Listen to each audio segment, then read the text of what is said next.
환경에 대한 관심이 그 어느 때보다 높아지며 우리 지구를 지킬 방법을 고민하는 사람들도 늘고 있습니다. 지구를 살리는 제로 웨이스트 운동부터 화려한 미술 작품으로 재탄생한 일회용품들까지 지금 만나보실까요? 지난 1년 코로나19가 대유행을 하며 배달과 택배가 급증했죠. 특히 배달 음식에서 각종 플라스틱 용기들이 나오며 코로나19 이전과 비교해 일회용품 사용량이 2배 이상 늘었다고 합니다.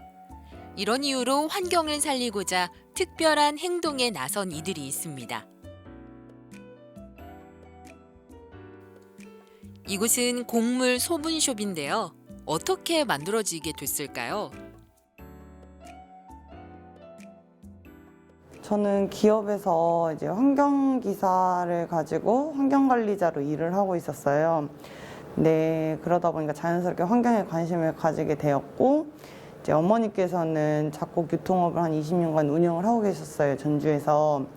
그래서 이제 같이 어우러질 수 있는 게 뭐가 있을까 항상 고민을 하기는 했었는데, 이제 우연히 해외여행 중에 파머스 마켓을 보고 혼자 사는 사람들을 위해서 이렇게 리필해서 사가면 참 좋겠구나. 이렇게 하면은 비닐 포장도 하지 않고 쓰레기 발생도 되지 않으면서 환경을 생각하면서도 또 건강을 생각하는 작곡을 같이 할 수 있겠구나라고 생각을 해서 창업을 하게 되었습니다. 숫자 0이라는 제로와 쓰레기 웨이스트가 합쳐져 쓰레기 없는 삶을 실천하자는 신조어 제로 웨이스트 운동.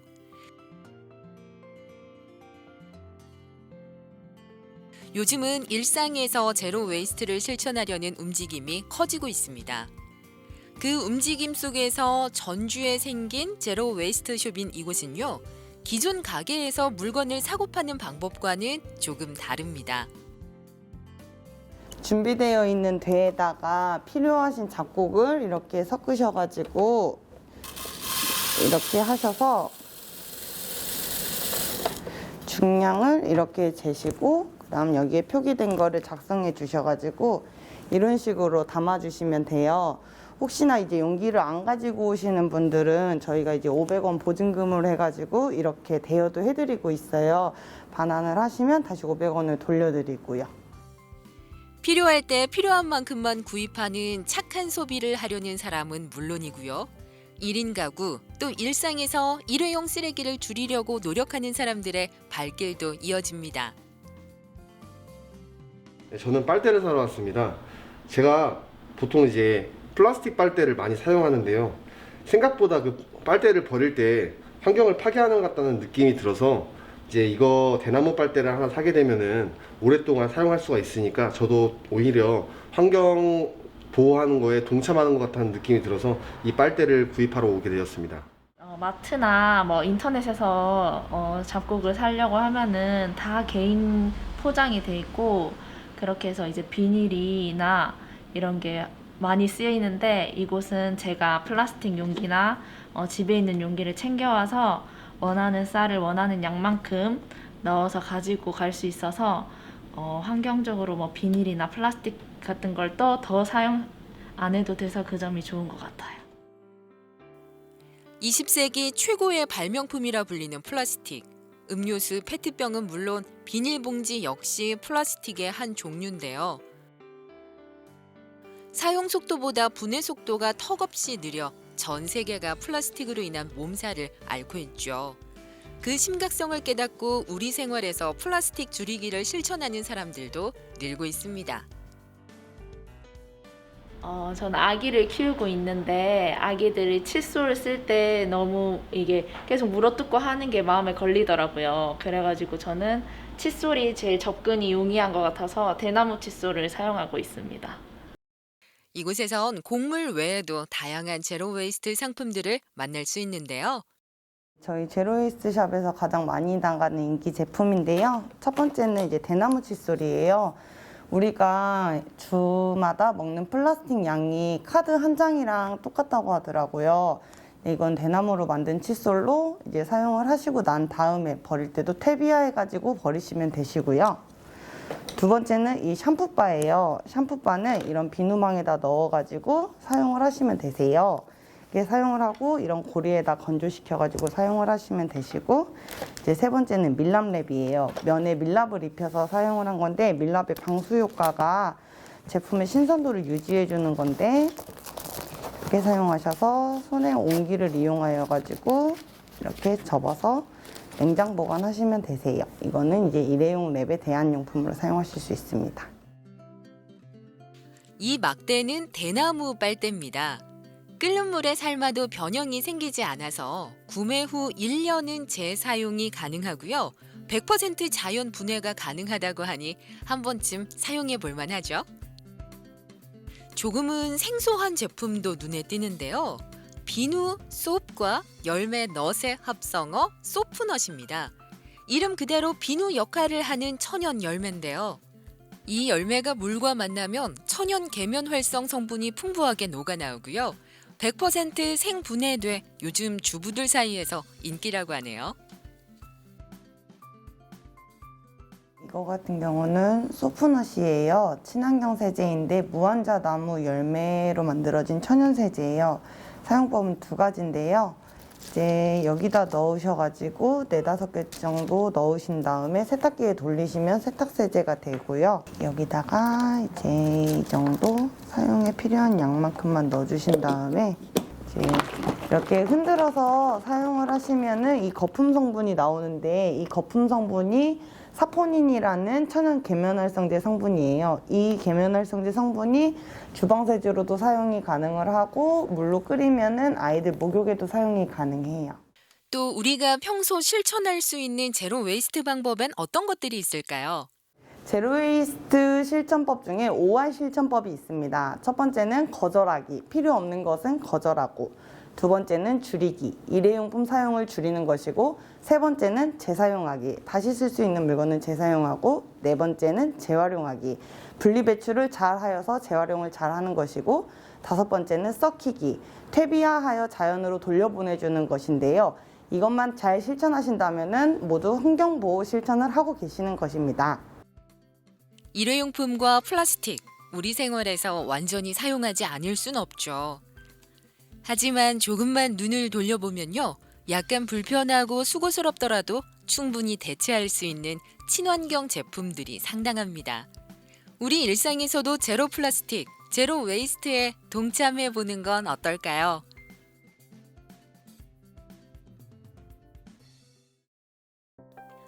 특별한 전시가 열리고 있다고 해서 찾아온 곳, 군산의 한 전시장입니다. 입구부터 알록달록 다양한 전시물이 반기는데요. 이 작품은 버려진 물건을 재가공해 새로운 생명을 불어넣는 이른바 업사이클링 기법으로 만들어진 작품들입니다. 최근에는 관련 제품이나 전시들이 늘고 있는데요. 이곳에 전시된 작품들의 재료, 조금 특별합니다.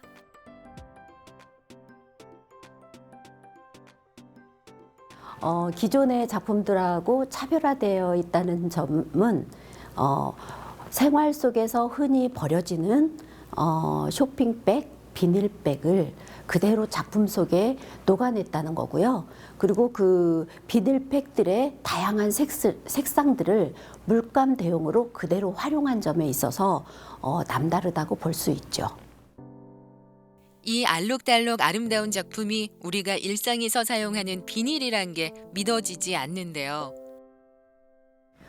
이 작품 같은 경우는 폐비닐과 검정색 폐비닐과 막걸리 PET병 그리고 스트로우를 이용해서 만든 작품인데요. 폐플라스틱, 막걸리병 그런 것들을 활용해서 표현했고요. 여기에서 이 인형의 머리는 쇼핑백에 끈을 풀어서 만든 거예요. 그래서 모든 것이 다 폐품을 활용한 작품이라고 할 수 있겠죠. 작품의 주 재료가 독특한 만큼 작가는 환경작가라는 타이틀을 달고 있습니다. 그가 환경작가가 된 데는 나름의 계기가 있었다고 합니다.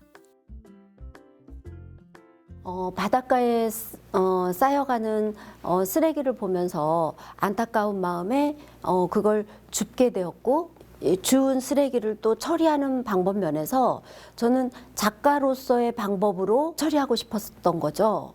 폐플라스틱을 처음에는 오리고 구부리고 채색하는 과정을 거쳤어요. 그 과정 중에 아크릴 물감과 열을 가하면서 나오는 그 유독가스 그런 것들이 제2의 오염이 될 수도 있다는 걸 자각하게 되었고 제2의 오염물질을 발생하지 않으면서 재료 본연의 색깔과 재질로 작품은 완성될 수 없을까라는 부분에서 많은 고민을 하게 됐죠. 그 결과 폐비닐의 색상과 재질을 그대로 활용해 볼 수도 있겠다라는 생각을 하게 됐고 그거를 시험적으로 표현해 본 결과 지금의 작품이 나오게 된 겁니다.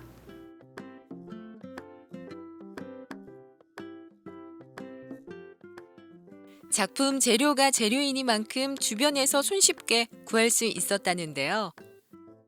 주로 생활 쓰레기이기 때문에 구하는 건 어렵지 않았고요.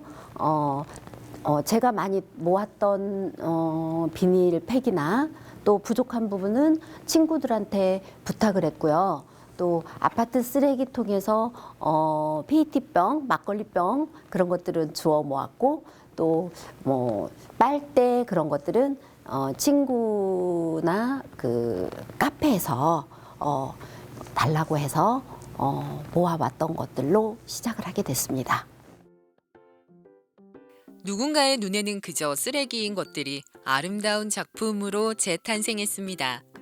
그녀의 작품 재료는 우리가 일상에서 늘 마주하는 바로 그것들이었습니다. 주로 생활 쓰레기를 사용했다고 볼 수 있겠죠. 폐비닐, 또 뭐 스트로우 또는 뭐 일회용 컵, 또 종이, 또 뭐 박스, 뭐 PET병 그런 것들을 활용했고 특히 제가 출강하고 있는 학교의 지역적인 특성을 이용해서 그 지역에서 나오는 돌이나 유리 조각을 활용해서 작품들을 하게 됐습니다. 그야말로 쓰레기 더미 속에서 보물을 발견했다고 봐도 무방하겠죠?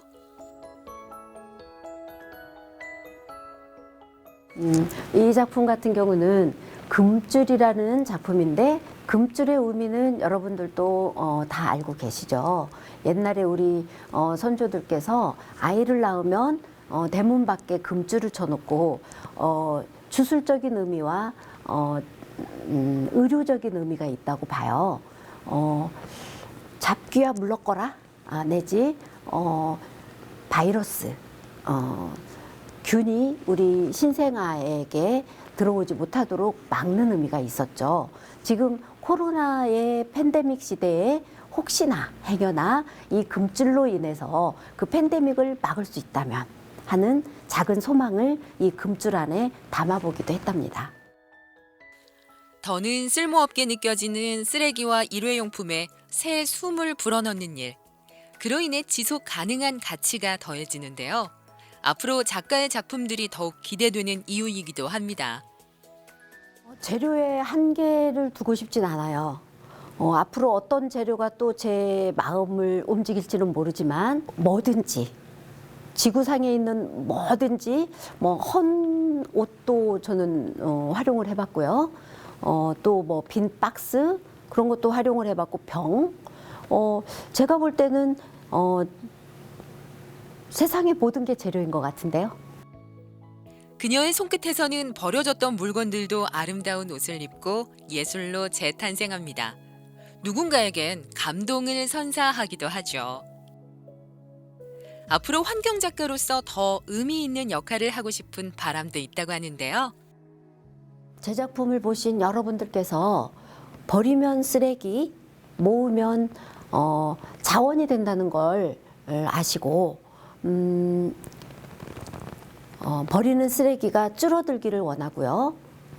행여나 많은 분들이 쓰레기를 버리지 않아서 제가 비닐을 구할 수 없고 또 플라스틱을 구할 수 없어서 작품을 못할 지경에 이르기까지 버려지는 쓰레기가 없어졌으면 좋겠고요. 저는 그때까지 작품을 계속할 계획입니다. 쓰레기의 아름다운 대변신 어떠신가요? 환경을 생각하는 작가의 마음이 더해져 더욱 눈부신데요. 누구나 즐길 수 있는 전시니까요. 많은 분들이 아름다운 작품도 감상하고 또 환경을 생각하는 마음도 챙겨보시면 좋겠네요.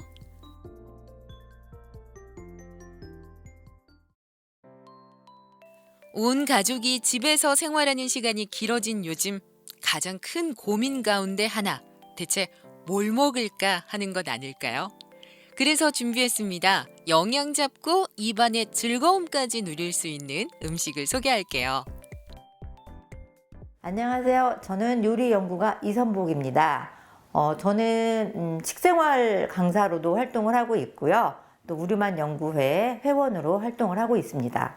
우리만 연구회는요, 저희가 자꾸 옛날 음식들이 잊혀져 가고 있어요. 그래서 저희가 그 음식들을 계승 발전시키고자 음식을 만들어서 맛도 보고 있고요. 또 옛날 전통 음식뿐만이 아니고 지금 핫한 음식들도 만들어서 같이 먹어보면서 얘기 나누는 그런 모임입니다. 오늘은요, 새끼 뭘 차릴까 고민 많은 분들을 위해서 간단하게 조리해 맛깔나게 먹을 수 있는 요리법을 알려주신다고 하네요.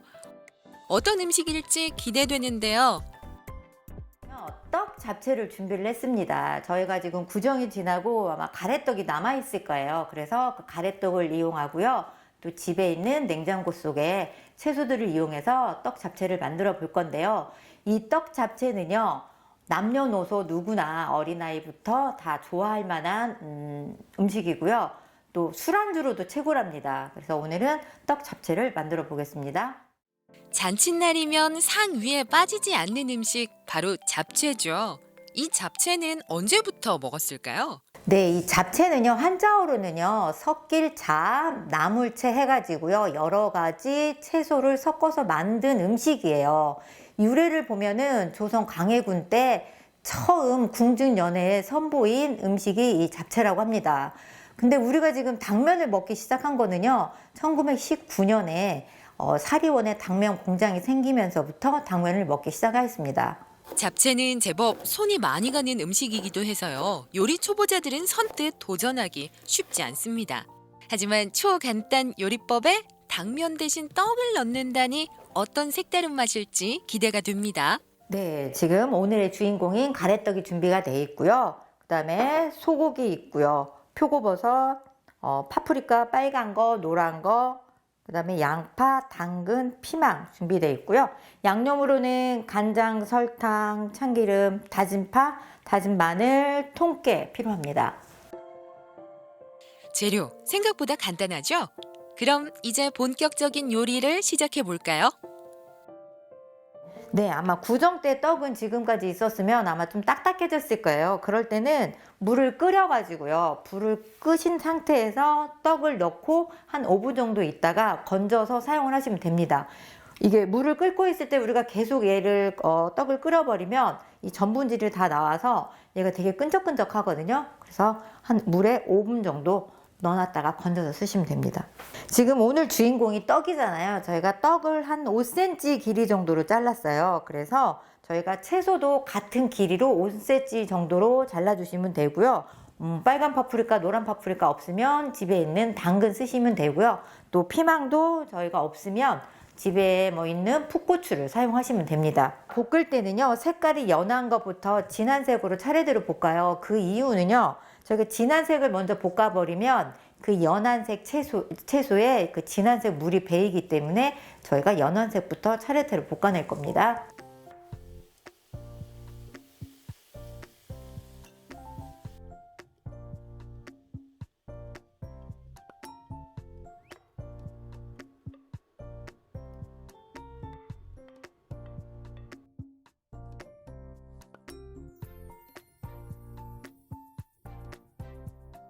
네, 이 떡 잡채는요, 저희가 5대 영양소가 지금 골고루 다 들어가 있는 음식이에요. 떡의 탄수화물, 고기의 단백질, 그 다음에 모든 채소의 미네랄, 비타민까지 다 들어있는 아주 우리 몸에 좋은 성분들이 골고루 들어가 있는 음식이랍니다. 아이들 간식은 물론 떡이 있어 한 끼 식사로도 손상 없고요. 냉장고 속 재료까지 탈탈 비워낼 수 있는데요.